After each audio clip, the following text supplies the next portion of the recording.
ത്രിയേക ദൈവത്തിന് സ്തുതി. എല്ലാവർക്കും ഹെർമിറ്റ്സ് ടോക്സിലേക്ക് സ്വാഗതം.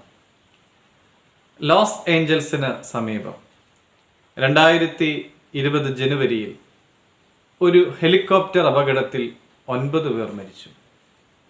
ഇതിനെക്കുറിച്ചുള്ള വാർത്ത ഇങ്ങനെയായിരുന്നു: ബാസ്കറ്റ്ബോൾ സൂപ്പർ താരം കോബി ബ്രയന്റ്, മകൾ ജിയാന കൂടാതെ 7 പേർക്ക് അപകടത്തിൽ ജീവൻ നഷ്ടപ്പെട്ടു. ഇത്തരം ദാരുണമായ സാഹചര്യത്തിൽ ഉൾപ്പെട്ട പ്രശസ്തരായ ആളുകളിൽ ജനം ശ്രദ്ധ കേന്ദ്രീകരിക്കുന്നത് സ്വാഭാവികമാണ്.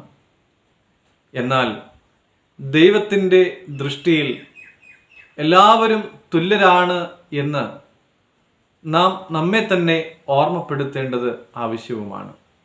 സമൂഹം സമ്പന്നർക്കും പ്രശസ്തർക്കും ശോഭയുള്ള പ്രകാശം തെളിയിക്കുമ്പോൾ, പ്രിയരെ, ദൈവത്തിൻ്റെ ദൃഷ്ടിയിൽ അവർ മറ്റൊരാളെക്കാളും ഈ ഒരു പ്രശസ്തി കൊണ്ട് പ്രധാനപ്പെട്ടവരല്ല.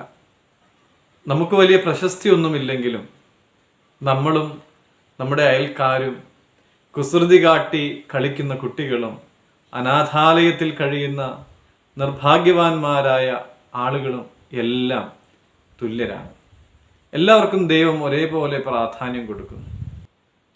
ഭൂമിയിലെ ഓരോ വ്യക്തിയെയും ദൈവത്തിൻ്റെ സ്വരൂപത്തിലാണ് സൃഷ്ടിച്ചിരിക്കുന്നത്. ധനവാനായാലും ദരിദ്രനായാലും ദൈവത്തിൻ്റെ ദൃഷ്ടിയിൽ ആർക്കും പ്രത്യേകമായ സ്ഥാനമൊന്നും ഇല്ല, പ്രത്യേകമായ പരിഗണനയൊന്നുമില്ല. അത് നന്മ ചെയ്യുന്ന കാര്യത്തിലാണെങ്കിലും തിന്മ ചെയ്യുന്ന കാര്യത്തിലാണെങ്കിലും. അതുകൊണ്ട് തന്നെ നമ്മളും എല്ലാവരെയും തുല്യരായി കാണുവാൻ പരിശ്രമിക്കേണ്ടവരാണ്. യാക്കോബ് 2-ാം അധ്യായം 1-ാമത്തെ തിരുവചനത്തിൽ ഇപ്രകാരം നമ്മൾ കാണുന്നുണ്ട്: സഹോദരന്മാരെ, തേജസ്സുള്ളവരായി നമ്മുടെ കർത്താവായ യേശു ക്രിസ്തുവിൽ വിശ്വസിക്കുന്ന നിങ്ങൾ മുഖപക്ഷം കാണിക്കരുത്. മുഖപക്ഷം കാണിക്കുവാൻ നാം വിസമ്മതിക്കുമ്പോൾ നമ്മൾ നമ്മുടെ ദൈവത്തെയാണ് മഹത്വപ്പെടുത്തുന്നത്. പ്രിയമുള്ളവരെ, എല്ലാവരെയും സ്നേഹിക്കുവാനും പരിഗണിക്കുവാനും പരിചരിക്കുവാനും ഒക്കെ നമുക്ക് സാധിക്കട്ടെ എന്ന് പ്രാർത്ഥിക്കുന്നു. ദൈവം അനുഗ്രഹിക്കട്ടെ.